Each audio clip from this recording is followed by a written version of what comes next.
आज हम डॉक्टर राम कुमार वर्मा की जो प्रसिद्ध एकांकीय है उत्सर्ग, उसका सार रूप देखने की कोशिश करेंगे। उस एकांकी के माध्यम से लेखक क्या कहना चाहता है और हमारे समाज के सामने क्या उद्देश्य उसका है, इसका गहराई से अध्ययन करेंगे। थोड़ा सा पहले हम लोग राम कुमार वर्मा, जिनका लेखक परिचय जानने की कोशिश करेंगे, जिसमें कि किस प्रकार का लेखन वो साहित्य में लेके आते हैं और साहित्य में कैसा उनका स्थान है। डॉक्टर राम कुमार वर्मा छायावाद के प्रमुख कवियों में से एक प्रमुख आलोचक और हिंदी एकांकी की शिल्प को जो है आगे बढ़ाने वाले लेखक के रूप में हमारे सामने आते हैं। उन्होंने 1930 में सबसे पहले बादल की मृत्यु एकांकी लिखी थी, जिसका विश्वविद्यालय के रंगमंच पर उसने अपनी एक अच्छी छवि छोड़ी थी। और डॉक्टर राम कुमार वर्मा पाश्चात्य शैली के एक लंबे दृश्य और अभिनयात्मक एकांकी के जनक हैं। उनके प्रमुख एकांकी संग्रह जो हैं आपके, वो पृथ्वीराज की आँखें, चारों मित्र, रेशमी टाई, सप्त किरण, कौमुदी महोत्सव, दीपदान, रजत रश्मि, रिमझिम, विभूति और मयूरपंख इत्यादि उनकी महत्वपूर्ण एकांकियाँ हैं।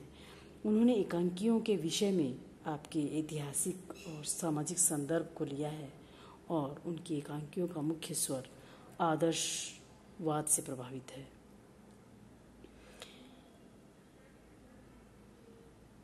उन्होंने जो एकांकियाँ लिखी हैं उनको हम दो भागों में बांट सकते हैं।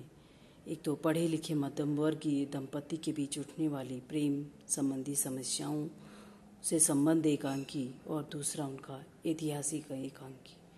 यद्यपि दोनों की विषय वस्तु अलग अलग है, लेकिन परिणति एक ही है कि उसमें क्या है, आदर्शवाद की स्थापना करना। इसका मुख्य कारण है कि रामकुमार वर्मा छायावादी कवि हैं, इसलिए उनके नारी चरित्र, उनकी अंग्रेजी शिक्षा और आधुनिक परिवेश में अपना नया व्यक्तित्व खोजते खोजते वे पुरातनता अर्थात ऐतिहासिकता की केचुली को नहीं छोड़ पाते हैं। इसलिए उनकी एकांकियों में त्याग, उदारता, क्षमा, बलिदान आदि आदर्शवादी मूल्य समाहित किए हुए हैं। दूसरे रूप में हम ये भी कह सकते हैं कि उन पर गांधी जी का गहरा प्रभाव देखने को मिलता है। इसलिए उनकी कविताएं उनकी एकांकियां जो हैं, उनमें राष्ट्रीयता की भावना का अभाव है। प्रारंभिक दौर में उनकी जो एकांकियां हैं उनमें कौतूहल, संकलन त्रय और चरमसीमा आदि उनकी एकांकियों में देखा जा सकता है। अब हमारे जो कोर्स में हैं वो उनकी है उत्सर्ग एकांकी। इस प्रस्तुत एकांकी में रामकुमार वर्मा जी ने वैज्ञानिक तरीके को अपनाया है, जिसमें उन्होंने विज्ञान को मानव रागात्मक संदर्भों के संदर्भ में देखा है। इसमें वो बताते हैं कि शेखर एक महान वैज्ञानिक है और अपनी बुद्धि बल पर वह एक ऐसा यंत्र तैयार कर लेता है जो प्रेतात्माओं का आह्वान करता है और उसी के द्वारा उसकी जीवन की शाश्वतता तथा मृत्यु पर विजय का संदेश देना चाहता है। परंतु जब अपने मित्र की पुत्री मंजुल और यंत्र में से किसी एक को खोने का विकल्प आता है, तब यंत्र को नष्ट करके वह पुत्री को जीवित रखता है।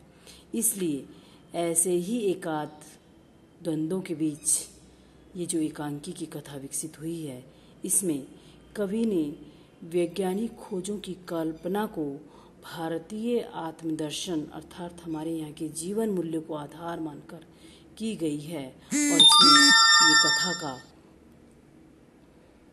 कथानक गढ़ते हैं। और इस एकांकी में जो है एक प्रवाह और एक सहजता है और एक इसकी भाषा जो है बड़ी ही प्रांजल और प्रभावपूर्ण है, उसका यहाँ पर वर्णन कवि करते हैं।